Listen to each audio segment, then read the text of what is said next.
Hello mga sangkay, mga kalingap. Welcome back to my channel. Ito po lang yung sangkay na si Sangkay Loans muling nagbabalik.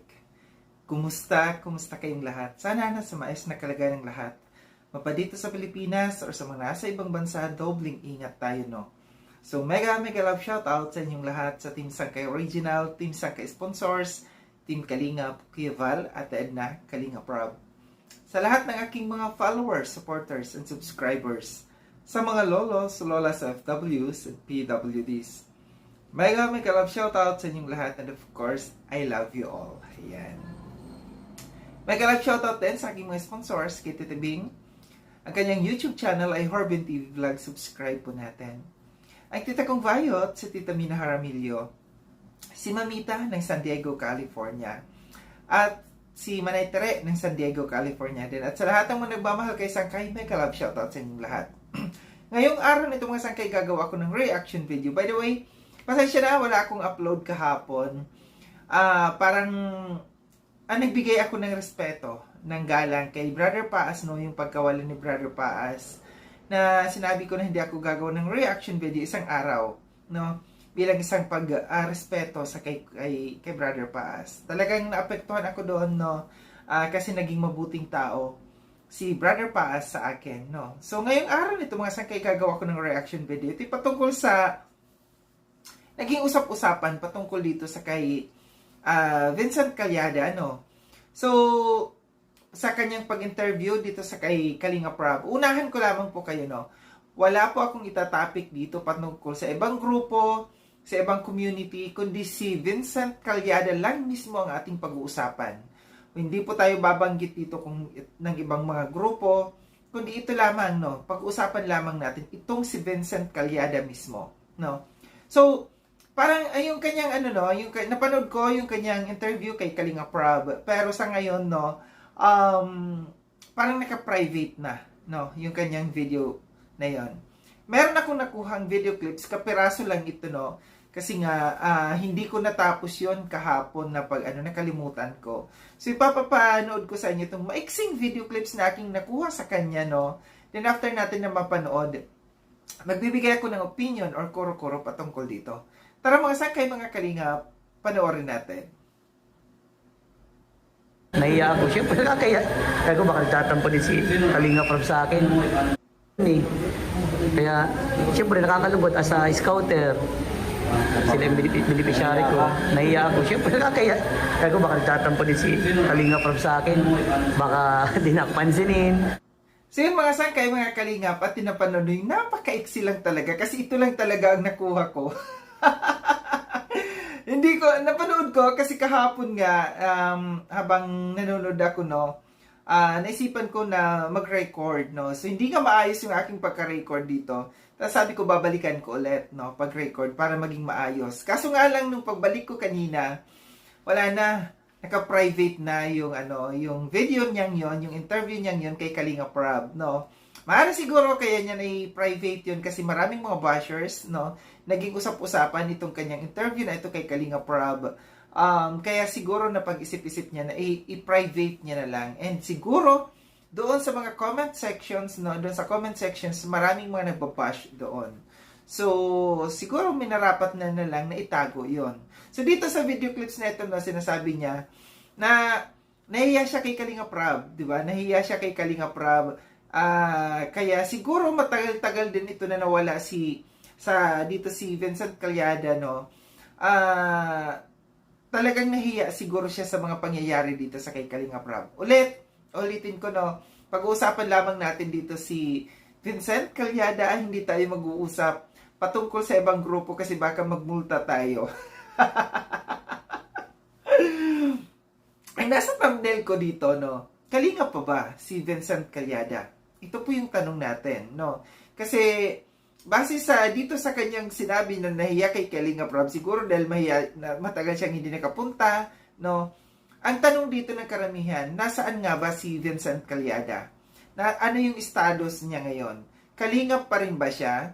Kasi kung hindi na siya Kalingap, no, kasi doon sa kanyang interview, naalala ko yung interview niya kay Jomar, no, yung sinabi niya na kung saan tayo nagsimula doon tayo hanggang sa dulo. Di ba? Parang paalala niyo yung advice niya yun kay kay Jomar, no.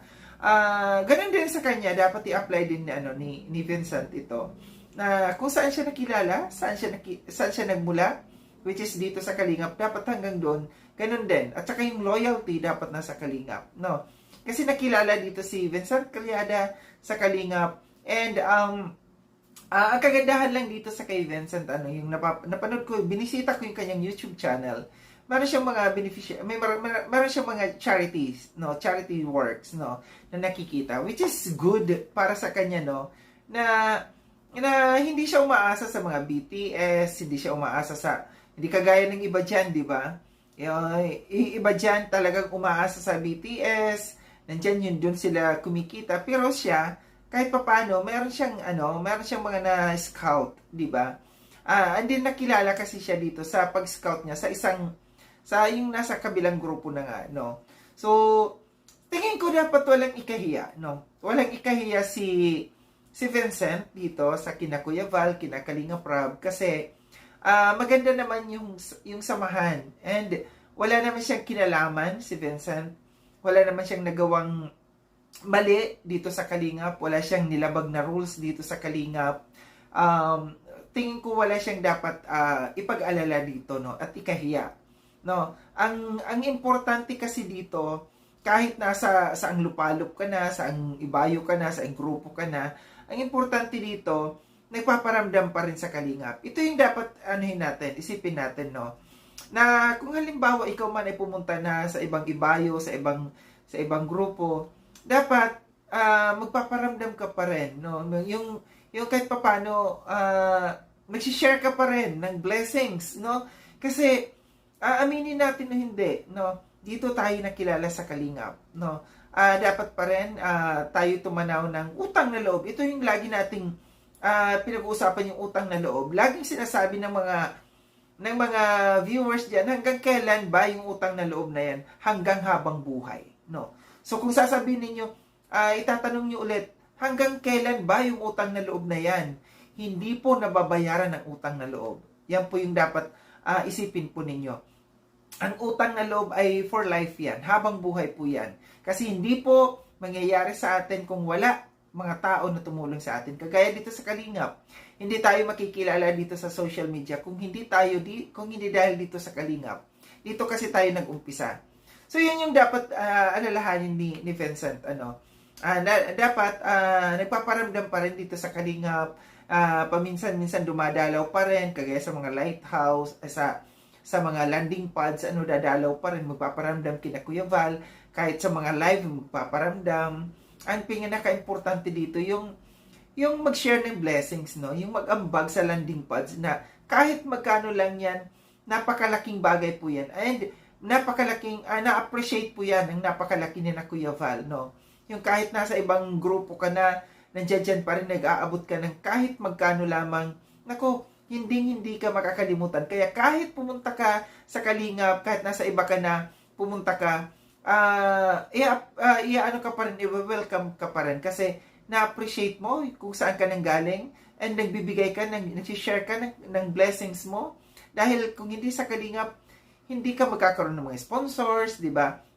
Hindi ka magkakaroon ng mga, hindi ka makikilala dito. And yun yung gusto ko din na sinabi niya dito sa kay Jomar, no, na kung saan ka, yun yung tumatak dito sa akin, dito sa interview niyang to. Kung saan ka nang galing, dapat doon ka pa rin hanggang dulo. May joke nga dito si Kalinga Prab, di ba? Nasabi ni Kalinga Prab, unless na lang mag-ibang bansa si Jomar. Di ba? Yun yung dapat. So, yun yung paalala ko lamang, no, sa mga tao na umaalis sa Kalingap, na para hindi nakakahiya, di ba? Dalaw-dalaw din pag may time, sabi nga nila. And bigay-bigay din pag may time sa mga blessings na natatanggap natin. Kapiraso man yan, maliit man yan na halaga, napakalaking bagay, and na-appreciate po yan ng Kalingap, no? Dahil maraming natutulungan po yan. Makakatulong po tayo sa unti-unti na binibigay natin, at pinagsama-sama po yung mga maliit na yan na bagay, marami din po yung matutulungan yan ng Kalingap. So ito lang yung aking reaction patungkol dito sa live na ito ni Vincent, no, na naka-private na ngayon, wala na napag-usapan siya. Alam ko may mga nabash dito. Pero para sa akin, ang mahalaga dito, no, nakakaalala pa rin yung tao na dumalaw dito sa Kalingap. At nakakaalala pa rin humarap kina Kuya Val, kina Kalingap Rob, kina Ate Edna, yung tao na umalis, no, na mga matagal na panahon hindi paramdam. And wag sana, no, sa akin lang, yung mga tao na ganyan na matagal na panahon na hindi nagparamdam, tapos biglang magpaparamdam, wag sanang gamitin, no, na para sabihin, ay, babalik ako sa Kalingap kasi ganito, wala na akong views, wala na akong sponsors, wala nang nakakaalala sa akin, babalik ulit ako dito. Yun yung mga dapat na dapat nipis-nipisan ang mga face. Yung mga ganun na biglang nag-disappear, no, na nawala, tapos biglang babalik kasi nga wala nang views. Yun yung mga pangit. Pero yung mga tao, no, na ngayon yung sinasabi ko na nagpaparamdam, mga magparamdam dahil magkakaibigan naman, walang nagawang masamang kasalanan dito sa Kalingap, no, kagaya ni Vincent, no. Paramdam din, paminsan-minsan. So muli maraming salamat mga sangkay no sa panunood. Sa mga hindi pa nakapag-subscribe kay Sangkay Lon, subscribe na po ako. Click yung notification bell para updated kayo. Sa lahat ng mga videos na aking gagawin, like and share itong video na ito mga sangkay. Kita-kits tayo ulit sa susunod na video na aking gagawin. Ingat kayo sa ang dako ng mundo ba ang kayo naroroon. Paalam ng mga sangkay, mga Kalingap, paalam.